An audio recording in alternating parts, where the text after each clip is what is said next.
So this is the Piercer Faction trial. We are doing stage 12, but 10, 11 and 12 are much the same. We're talking about placement, we're talking about what heroes are good for certain roles, which ones you can change, which ones you really need, which ones make life easier for yourself, everything to do with getting this nailed and getting this done and getting stage 12 sorted. Let's jump into the video.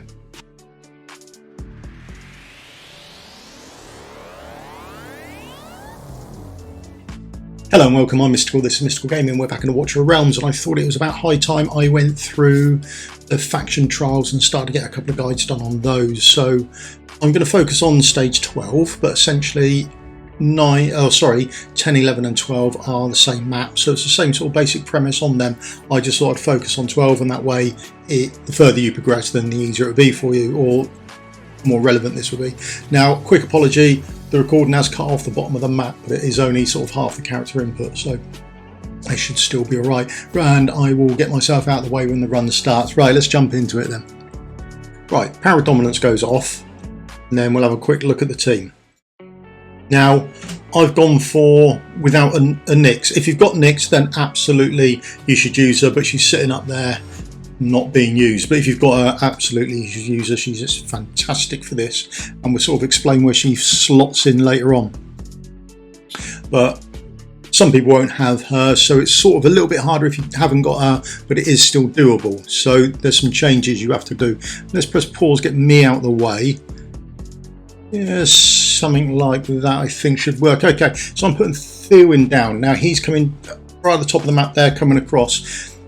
That's where Nyx would ideally go, because she's fantastic there with all those ads coming out and the exploding ones spawning. That's ideally where she fits. She has a long enough reach to actually hit them all. So ideally, if you've got Nyx, put her up there. Now, I'm not using her, so it makes it a bit tricky. But what he does enable you to do is when you've got him awakened up, he applies that slow to the mobs. So wherever you've got sat next beside him, now I've got a Razak for that nice big range again coming across. But Razak's is a little bit short. Okay, so Silas has gone down, absolutely brilliant if you can use him, and I've got Hover going up behind him anyway, who I'm using as my Archer Lord. By the time you've got to this stage, I'm assuming you've got an Archer Lord to put in, otherwise it's going to be really hard to achieve. Now, next one I put down, she's going down here and she's going across and facing all the way across, and we can see the range that she's got. There we go. Right, so she can hit everyone going out. Now the reason we have to place her there is because I don't have a Hex, and I don't have, who's the other one, Pelagos, the Neptune type one. Both of those do magic damage, and some of the mobs coming down are much more effective against magic damage than they are against normal damage, so you're making your life a lot easier by placing her there and all the way across. The other reason is if you place her one square to the left of where she is, she'll get hit by the mob, and that will slow down her DPS. And if you place her one square to the right, then she's missing tiles that she could hit targets on, so she's sitting there quite happily.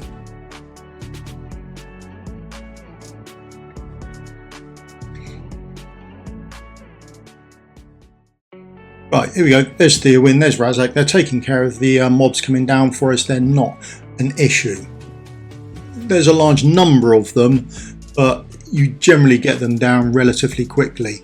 Now, I've placed my fighter down on the top end there. Okay, that top exit point is where I place my fighter because they can block less, essentially. Now, I've put a healer down as well. Now the healer with the extra range can reach all the way across over there, so that is worth noting. Now the other thing is, before this mob comes all the way down, I get my defender down. So the defender blocks more, which will become more relevant as it progresses on. So towards the end, you'll want a defender on that side, not a fighter. Okay, unless your fighter is particularly well geared and you can actually get rid of the mobs fast enough. I couldn't. That selection of defenders that they've got. Right, now if you've got Nyx and you'd replace her with, or you'd have her hitting the poison mobs that are coming out now instead of Theowin, then on her left, your right, as you're looking at the screen next to where Razak is, I would always place now depends where you go here. Right, so you want a magic damage coming down, so Luernia is my only magic damage, and I've got her going across. If I had Hex, he would be facing where she is, going all the way across, and I would have her where Razak is, facing down, because these mobs coming along with a big shield are more susceptible to magic damage than they are physical damage. All that big armor, physical damage bounces off them, whereas magical damage does a ton of damage on them. So if you can get magic damage on them, so I've only got the one going across there. I would normally use Nyx instead of Theowyn, remove Razak from there, and I'd have Esme facing down. Now Esme, although she does physical damage, she does that poison debuff on people. Now that is magic damage, and that is entirely different. So you can shoot down the map and it won't affect their timer. You're just taking damage off them before they get there. But if you haven't got Nyx, then you have to use Theowyn there, then you have to use someone beside Theowyn to help with that damage coming across to kill those those exploding mobs that come across. So your sort of hands are tied really. Nyx doesn't only provide a nice ability to achieve killing those off, but she also, and possibly more importantly, allows that freed up space to the side of her. So you can see here, this is probably the hardest group of mobs that you're going to have to deal with. You can get past these and it's pretty plain sailing going onwards. So we've set off Theowyn's ultimate, and we are relying on those mobs getting slowed down, because as they get slowed down, now they get drawn into Razak's path and we can nuke them. Now that is the bulk of them gone. We've just got a few to finish off. Now as we can see from the bottom of the map here, that's when we're going to need our defender down there, because we've got 3 mobs coming towards us straight away. Now as soon as I can, I get rid of Theowyn so I can place more DPS to deal with the 3 mobs that are coming down at the very bottom. And that is all I'm doing. I get rid of my my Silas so I can put my additional healer up there, although it becomes a bit apparent soon that that healer's got absolutely no gear on them, so, which is a bit of an error. Should have checked that beforehand, but that's realistically it. And now we're in a really good place. Our defender's there, stopping anyone walking past. We're happy with that. We've got a healer down there ticking away, making sure they don't get killed, and we're just stacking up our DPS. It's slow. Let's not gloss over that fact. It is not particularly quick at all. But are you essentially after quick, or are we after actually completing it? We're after completing it, aren't we? We just want it done. If it takes ages, it takes ages. Whenever you do it in future, you're not going to see it, because it's all going to be done. Click, out behind the screens, I'm off to do something else. So you're not going to have to worry about it.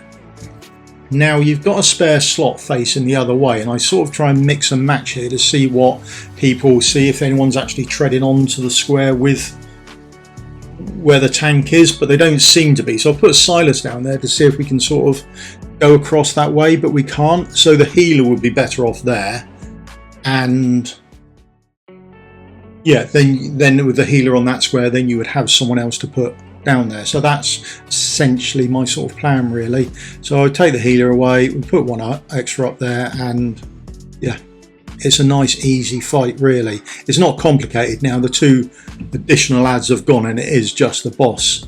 So I put my fighter down there, Aspen. He's got a bit of range so he can add a bit to it. He's not adding much. I think he's hitting for about 500 or something. I'm not even sure he's got gear on, to be honest. Wasn't required to do damage. If anything, fact, I believe he's got HP gear on, because he's required more of a tank than he is a DPS. Then he's had a bit more HP added to him as opposed to attack.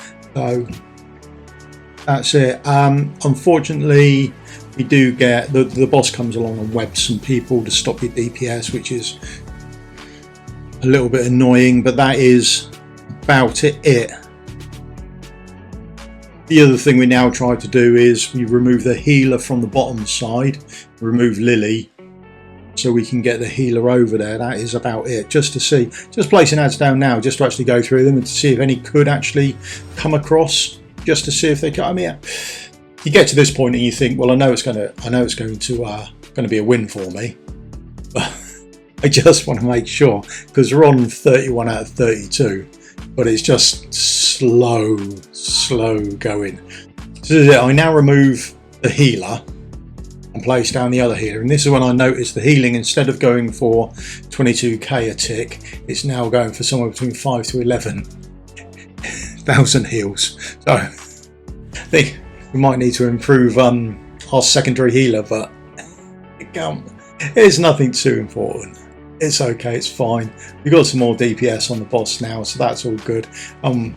In however long it takes, as soon as the other healer's back up, we can swap them back over without any great shakes whatsoever. But Livian's all done up because she has that stun availability as well. So I also use her in my Build Boss 2 runs as well. So I don't have any qualms about leveling her up. She's got a nice stun ability. Mix her in with Abomination as well, and you've got 2 people with this chance of doing a stun. So when it comes round to that Death Saw or whatever it is he does on round 1 or mode 1, then you've got 2 champions there applying that stun, which effectively gives him that decreased attack. So as long as you can keep piling them on him, you're fine. So that's why Livian isn't such of an issue to actually level up. Okay, here we go. Last couple of bits now. Just having a quick look at the boss, just to make sure she's not susceptible one way or another to either attack. So it doesn't really matter what you put down there, but she's gone. I just wanted to have a quick check before I never look again.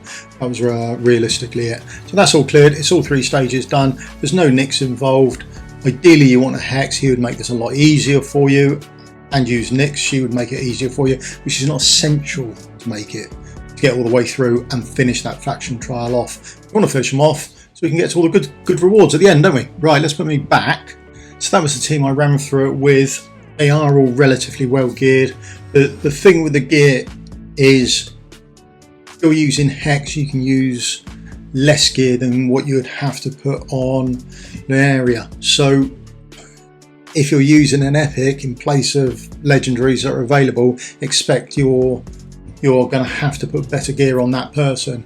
If you've got a better defender than Aspen, you probably haven't, but I mean, if you've got someone better there, or the DPS is going down better, then you might not have to place yours with HP on there, but I had to. So you're limited with the amount of ground units you can place down with the piercers. That's why I've got a fighter with HP on, which doesn't do a lot of damage, and it's slow going. The only issue realistically is that last pack of about, I think it's 6 or 8 poison exploding bugs that come down. So as long as you can control them, then the rest of the fight really is easy. I mean, I've done it. Healer Livy, she's just Lily. I've geared her up for Guild Wars, but she has enough reach to go all the way over there, and the damage you take isn't that bad, to be honest. I had more of an issue with people overpowering and running through. The only issue I had, but I couldn't heal through, was if those bugs came down and blew up. So control the bugs, tank down at the bottom, and the rest of it is relatively easy, to be honest. Okay, magic damage where you can. Bear in mind that those mobs do take magic, are more susceptible to magic damage. All right, thanks very much. Cheers for your time. That's me done for the day. Please do the old thumbs up, like and subscribe if you've got this far. Help me out massively, and I'll see you all in the video again soon. Cheers for your time then. Goodbye.